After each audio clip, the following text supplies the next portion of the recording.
Marc Fréchet, psychologue clinicien pour le projet Sens, etc. Monsieur le docteur Raïk Gerdamer, docteur en médecine et en théologie pour ses découvertes scientifiques, 3 points de suspension à Allemagne. Alors, je vais vous expliquer. Le docteur Hammer, le conflit biologique, c'est lui qui l'a trouvé. Le système des 4 touches du piano de la biologie, qu'on appelle le système ontogénétique des tumeurs, c'est lui qui l'a trouvé. Le système des constellations schizophréniques, c'est lui qui l'a trouvé. Le système des marques électromagnétiques sur les scanners en correspondance dans le corps et dans l'organe qui ont été vérifiés par 20 points de vérification, comme quoi ce ne sont pas des artefacts, c'est lui qui a trouvé ça. Donc, en termes de découverte scientifique, chapeau, merci Dr Hammer, ça mérite le prix Nobel. Je l'ai écrit et ça m'a attiré beaucoup d'ennuis. Beaucoup d'ennuis. Par contre, ça c'est un volet de ce que je dis, de ce que j'explique sur le Dr Hammer. Par contre, il y a un deuxième volet qui est beaucoup plus négatif. Par contre, pour la manière de travailler avec des patients qui ont des maladies graves voire mortelles, pas bravo du tout, carton rouge. Carton rouge. Parce que ce qu'il faut comprendre, c'est que le docteur Hammer a trouvé ça et bien d'autres choses encore qu'il a mis dans un ensemble qui s'appelle la médecine nouvelle. La mini-maxillophrénie, il ne connaît pas. Dans l'enfance, les conflits programmants, il ne connaît pas. Ce qui se passe dans le ventre de la mère, il ne connaît pas. La psychogénéalogie, c'est encore plus fou. Pour lui, il dit c'est idiotie, baliverne, etc. Donc c'est beaucoup moins vaste que la biologie totale des êtres vivants. Mais en tout cas, lui, quand il parlait des conflits biologiques, et en général, toutes les personnes qui sont, j'allais dire, les intégristes de la pensée du docteur Hammer, les purs et durs, il faut suivre à la lettre les paroles du docteur Hammer, il faut faire comme ça et pas autrement. Ceux-là, qu'est-ce qu'ils faisaient? Ils proposaient la médecine nouvelle, ils disaient voilà, je vais vous expliquer les conflits. Et parfois, ils déconseillaient, on le sait, moi j'ai un ami médecin qui d'ailleurs l'a déjà dit, c'est le docteur Louis Angelos, qui a fait partie du conseil de l'ordre des médecins d'un département, qui est rhumatologue, qui travaille, et qui a fait son séminaire de biologie totale, et qui travaille en respectant la médecine avec ses confrères, qui lui disent c'est très beau les résultats que vous obtenez, c'est magnifique cette manière, qui n'a jamais d'ennui. Il est allé voir ce qu'on appelle à l'époque les dames de Chambéry, c'est-à-dire celles qui étaient très proches du docteur Hammer à Chambéry.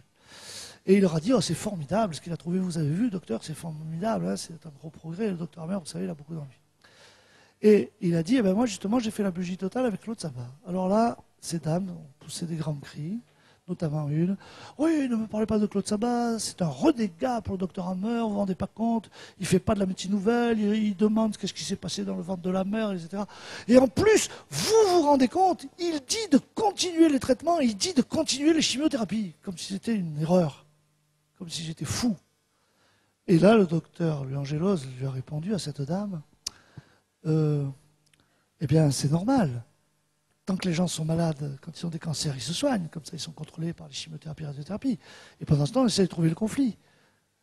Parce que si jamais on fait arrêter les traitements, et que la personne n'arrive pas à solutionner son conflit, sa maladie va se développer, et elle va prendre des proportions hideuses, inhumaines, c'est catastrophique, elle peut mourir dans des souffrances, dans un tableau inhumain.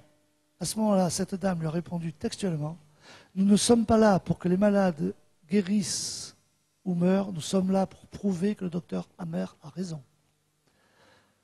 Vous avez compris? Alors vous comprenez que ça, je vous ai expliqué ça, et ça, est-ce que vous comprenez? Il faut savoir avant de polémiquer. Pour les découvertes, bravo, c'est fantastique, ça a été le démarrage de quelque chose qui peut aider à ce que cherche l'humanité depuis toujours, guérir de ces maladies au lieu d'en mourir. C'est le salut de l'humanité quelque part. Mais par contre, pas bravo pour la manière de s'en servir, parce que avant tout, il y a l'humanité, l'humanisme, la considération de la personne humaine.